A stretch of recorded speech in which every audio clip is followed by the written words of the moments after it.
அம்பத்தூரை அடுத்த ஒரகடத்தைச் சேர்ந்த செந்தில்குமரன் சத்யா தம்பதியின் மகன் சுவாதீஸ்வரன். 7ஆம் வகுப்பு படித்து வரும் இவர் கடந்த அக்டோபர் 20ஆம் தேதி அருகில் உள்ள பூங்காவில் விளையாடிய போது மின்மாற்றியில் இருந்து மின்சாரம் பாய்ந்து தூக்கி வீசப்பட்டார். 50 விழுக்காடு காயங்களுடன் கீழ்ப்பாக்கம் அரசு மருத்துவமனையில் தீவிர சிகிச்சை அளிக்கப்பட்டது. தொடைப்பகுதியில் இருந்து தசைகளை எடுத்து வயிறு, மார்பு பகுதியில் வைத்து மருத்துவர்கள் அறுவை சிகிச்சை செய்தனர். கடந்த நவம்பர் 30ஆம் தேதி சிறுவன் வீடு திரும்பிய நிலையில் மீண்டும் அறுவை சிகிச்சை செய்ய வேண்டியுள்ளது. ஆனால் 2 மாதங்களாக பணிக்கு செல்ல முடியாததால் கடும் பொருளாதார நெருக்கடியில் உள்ள பெற்றோர் சிறுவனுக்கு சிகிச்சை அளிக்க முடியாத நிலையில் உள்ளனர்.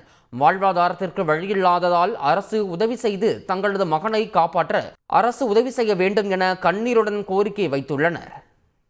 40 நாளாக சிகிச்சை பார்த்துட்டு இருந்தோம். நிறைய இடத்துல காயம் இருந்ததுனால இப்போ 2-3 இடத்துல தோல் எடுத்து போட்டு காயம் ஆறி இருக்கு.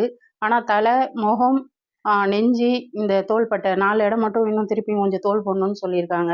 எங்களுக்கு 40 நாளாக எங்கள் வீட்டுக்காரங்க மட்டும்தான் வேலைக்கு போகிறாங்க. நாங்கள் வீட்டில் தான் இருக்கோம். அதனால் அவங்க வேலைக்கு போகாதனால இப்போ எங்களுக்கு கவர்மெண்ட் உதவி பண்ணணும். பணத்துக்கு, போக்குவரத்துக்கு, மேல் சிகிச்சைக்கு எங்களுக்கு இப்போது ரொம்ப கஷ்டமாக இருக்குது. அதனால் கவர்மெண்ட்டே எங்களுக்கு உதவி பண்ணணும்.